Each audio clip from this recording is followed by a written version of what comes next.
experiment before the full team investigation. He's taking on the role of a wounded soldier. No cameraman allowed. He wants to be completely alone in the hall. These fields are peaceful now, but during the Civil War, they were anything but. In fact, it's estimated on one night alone, some 18,000 Confederate soldiers camped out on these grounds. And the wounded soldiers were treated inside Octagon Hall, which was doubling as a hospital. There's no telling how many soldiers might have died on this property, or how many might still be hanging around. According to Billy, one such soldier actually died on the front steps of the home. A Confederate soldier was wounded. He made it to the house.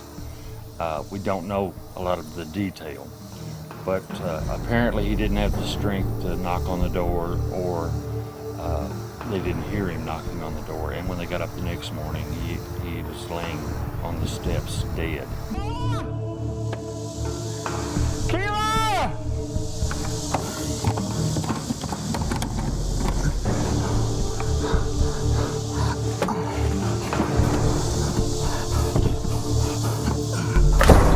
Paul is now completely alone in the hall. He cries out in pain, pretending to have been shot in the foot. Sherry!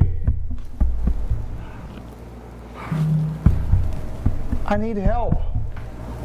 I need help. I don't think I'm gonna get it for a while. It doesn't take long for a spirit to take notice of Paul. The recording equipment seems to have captured the first EVP of the day. A soldier, perhaps? There's nobody here. Whoever it was, they weren't in the mood to play doctor. It's now nighttime, and some of the team members have decided to visit the hall's cemetery. It's said to be the final resting place of many slaves, as well as some unknown soldiers. If there's anyone out here that would like to speak to us, we came a long way to talk to you tonight. There's three of us sitting down, and the little instrument is right out in front of us on the ground. It's got a green light. It won't hurt you. It won't burn you. It's not going to do anything to shock you. Left a place right here, and you can come and sit right beside it. Can you give us a sign of your presence?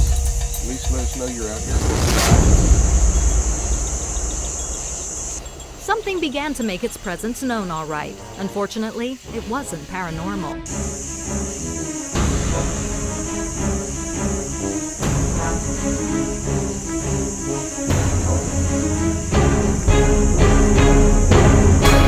Guys, I'm getting beaten up. You want to cut this? Yeah. Outnumbered by the bugs, they decide to head back to the house, where the rest of the team is gathering for a briefing on the full team investigation. Dudley gives a last reminder to the team to follow the established protocol. I'm paying close attention because somehow they've talked me into joining them. I hear something, am I allowed to look up at the camera and say, I just heard this, or do I have to literally? If you make a noise, say that was me.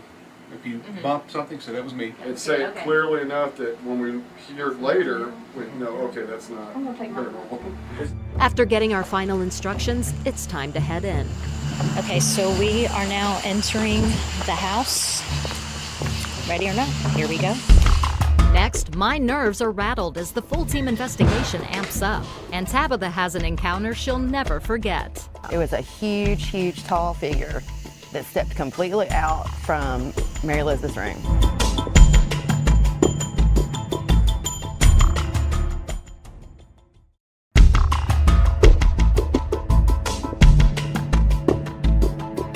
The full team investigation at Octagon Hall is underway, and it's already proving to be an active night. Give her that. That was female. It wasn't long before we started hearing voices.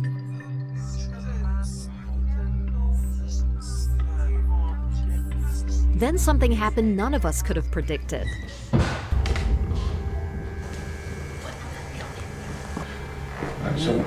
No camera. What'd you see? I'm laying on the bed, and we can't hear him talking right here. And a person walking, we could hear the crackling. So I started looking this way, and I just saw this. I saw just like this. As you turned toward it, we heard it. It was a huge, huge, tall figure that stepped completely out from Mary Elizabeth's room. It was so clear, I really thought it was somebody. Before what happened upstairs on the 3rd floor, we actually radioed up because we heard a big bang, and that's when the K2 went off. Right. And you said, hey, the K2 went off. And then not long after that, that was when the blue-green light shone. We saw the big flashlight that came through, blue-green.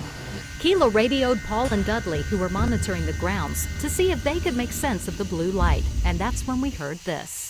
We just chased what we thought was somebody. It's a shadow that just ran around the building. I see it. There's something obstructing the light, and it's moving. And I mean, it's moving fast. It's not just a little. And I wanted you to run around that way, and I took off running the other side of the building. And the objective being? Hoping we could catch it on the far side. On the far side under the security light, and when we get around there, there's nothing. We just did a search out here, and we had something on the front porch that reacted to us and took off running, but we couldn't catch it. Towards the end of the night, on the main floor, we actually heard footsteps and knocking sounds. I believe you heard a lot of knocking and popping. And that actually, I was hearing that through the live recording, so I know that's also on the tape. So I turned my head and I hear step, step, step, and then it stopped right in the doorway, and that doorway happened to be right next to me. So I was fully expecting and staring at the doorway, waiting for somebody to pop their head through. A hand to reach around. Me possibly having to soil myself. So it was pretty intense. It was for intense. A while. When you look at the sequence of events that took place here, inside the structure and outside the structure, with the lights also illuminating outside the library window, and then we run into that shadow not a minute and a half afterwards. Right. And then you have the story of the soldier that passed away on the front steps. It's all interesting stuff, and it all kind of ties together. And was that the soldier that passed away? We don't know. No. But all we know is we saw a dark figure take off running when we approached it. And then to top it all off, a spider the size of her hand came out of the wall. You stood up pretty fast when that happened. Right. And I'm pretty sure did damage to it. And this was the same wall that I was just leaning on prior to. That's right. So and it was great. I literally had to inform them of it because I was in fear for their lives at that point. Was Mary Elizabeth pulling a little prank? Maybe that shadow figure really was a dead soldier.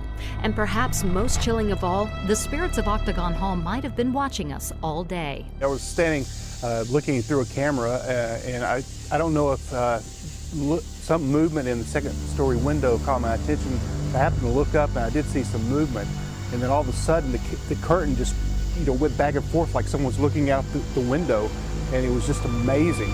See that. I've never experienced anything like that before. I think there's no doubt tonight we probably stirred up more curiosity in this place than we have ever done before. Without a doubt. You know, not being in their face, but getting in their heads. In their heads. That's what it's all about.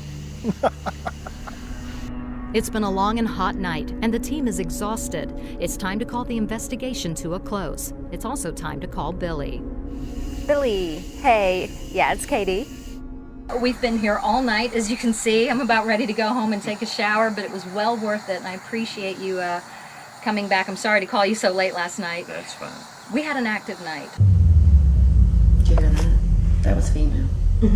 I end up picking up a lot of male voices, and then different times female voices, different times children's voices. Occasionally, they will mix together like they're carrying on a conversation. There were definitely a few people that said they thought they might have heard Mary Elizabeth. I would not doubt that. You've heard her before as well. Quite a few times.